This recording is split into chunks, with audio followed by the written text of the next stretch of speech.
Hello friends, please like and subscribe my channel easy learning. आज का हम जो टॉपिक करने जा रहे हैं वो है कॉन्करेंसी कंट्रोल की नेक्स्ट टेक्निक जो है two phase locking. Two phase locking को करने से पहले इन कॉन्करेंसी कंट्रोल पे जल्दी से हम रिव्यू करेंगे। कॉन्करेंसी कंट्रोल क्या होता है? जब एक ही टाइम पे दो पर्सन्स द्वारा एक ही ट्रांजैक्शन पे डेटा असेस किया जाता है या उसमें अपडेट किया जाता है, रीड किया जाता है, राइट किया जाता है, उस टाइम पे क्या हो जाता है, हमारी कौन सी प्रॉब्लम आ जाती है? Concurrency control problem. ना उस चीज़ को हैंडल करने के लिए कि एक टाइम पे एक ही ट्रांजैक्शन चले, कोई दूसरा पर्सन उस पर ना रीड कर पाए ना राइट कर पाए, उन प्रॉब्लम्स को हैंडल करने के लिए हमने डिफरेंट टेक्निक बनाई है। उसमें से एक जो टेक्निक है उसको कहते हैं two phase locking. Two phase locking को हम शॉर्ट में 2PL भी कह लेते हैं, टू फेज़ लॉकिंग, जो कि कॉन्करेंसी को कंट्रोल करने की टेक्निक है। टू फेज़ लॉकिंग के दो फेज़ होते हैं। सबसे पहला होता है ग्रोइंग फेज़, दूसरा होता है श्रिंकिंग फेज़। ग्रोइंग फेज़ में क्या होता है, जैसे कि मेरे पास ये एक एग्जांपल है, मेरे पास एक ट्रांजैक्शन है P1, दूसरी ट्रांजैक्शन है P2, और जो हमारी ट्रांजैक्शन है वो P1 को एक्वायर करना चाहता है। ये मेरी कोई डेटा आइटम है, ट्रांजैक्शन नहीं कह सकते, कोई डेटा आइटम है, P1 को एक्वायर करना चाहता है और P2 को एक्वायर करना चाहता है। सो जो डेटा आइटम चाहिए, टू फेज़ लॉकिंग में क्या करते हैं, उन आइटम्स को हम क्या कर लेते हैं फर्स्ट फेज़ में, जिसको हम ग्रोइंग फेज़ भी कहते हैं, बढ़ता हुआ फेज़ भी कहते हैं। जो आइटम चाहिए होती हैं उनको मेरी ट्रांजैक्शन के हिसाब से पहले क्या कर लिया जाता है, लॉक कर लिया जाता है। जहाँ पे चीज़ों को हम आइटम को लॉक कर रहे हैं वो हमारा हो जाता है ग्रोइंग फेज़। सो वो फर्स्ट पार्ट हो गया हमारा किसका, टू फेज़ लॉकिंग का। और नेक्स्ट जो फेज़ है, जो सेकंड जो इसका पार्ट भी कह लें, वो है श्रिंकिंग फेज़। श्रिंकिंग फेज़ में क्या होता है कि जो चीज़ें हमने पहले लॉक की थी उनको लास्ट में हम क्या करेंगे, अनलॉक करेंगे वन बाय वन।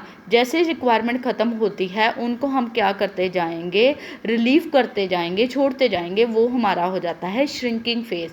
तो इसलिए इसको कहते हैं टू फेज़ लॉकिंग।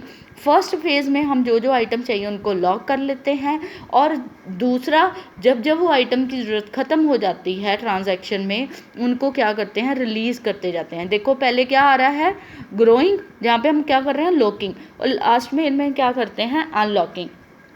इसका ये बेनिफिट है, हमारी ना कन्फ्लिक्ट सीरियलबिलिटी की प्रॉब्लम इसमें क्या हो जाती है, टू फेज़ में रिजॉल्व हो जाती है। कन्फ्लिक्ट सीरियलबिलिटी क्या हो गया कि जो आइटम जिसको पहले चाहिए पहले वही यूज़ करेगा, दूसरा उसको यूज़ नहीं कर पाएगा। फॉर एग्जांपल कि T1 को P1 चाहिए, वो पहले उसको लॉक करेगा, T2 उस P1 को यूज़ नहीं कर पाएगा जब तक T1 उसको रिलीज़ या अनलॉक नहीं कर पाएगा।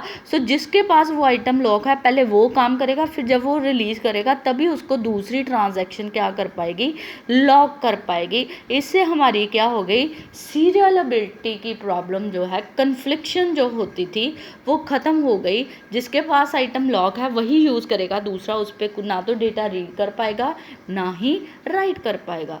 पर इस जो हमारा एल्गो है इसमें एक प्रॉब्लम ये है, इसमें वेटिंग टाइम बढ़ रहा है।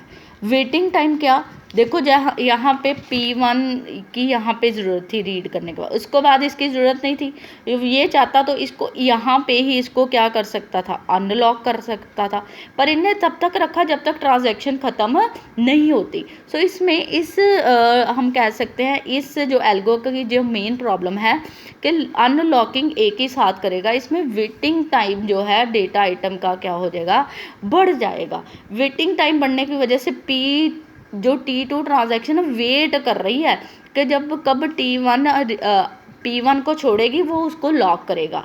सो पहली प्रॉब्लम तो ये हो गई, इसकी डिसएडवांटेज भी आप काउंट कर सकते हो। डिसएडवांटेजेस इसकी ये आ गई, इसमें कौन सी प्रॉब्लम आ गई, डेडलॉक की, और दूसरी कौन सी आ गई, कास्टलेस प्रॉब्लम। वेटिंग टाइम, या आप ऐसा कर सकते हो वेटिंग टाइम बढ़ गया है, या तो आप ये कह सकते हो दूसरा डेड लॉक हो गया। डेड लॉक होती है कि लॉकिंग की सिचुएशन आ गई, जब तक ये नहीं रिलीज़ करेगा ये आइटम को नहीं ले पाएगा, जब तक ये नहीं रिलीज़ करेगा एक और ट्रांजैक्शन वेट कर रही है P1 की, वो नहीं ले पाएगी। सो ये एक तरह का क्या बन गया, साइकिल बन गया। उस साइकिल को हम कौन सी प्रॉब्लम कह देते हैं, डेड लॉक की। सो कॉन्करेंसी कंट्रोल का फ़ायदा ये है कि ये हमें रिजॉल्व कर रहा है हमारा कन्फ्लिक्ट सीरियलबिलिटी, बट इसमें कौन सी प्रॉब्लम आ रही है, डेड लॉक की, और इसका वेटिंग टाइम भी क्या हो रहा है, बढ़ रहा है। सो ये हमारी होगी two phase locking with advantages और disadvantages. I hope you understand the topic. Please like and subscribe more videos for more understanding.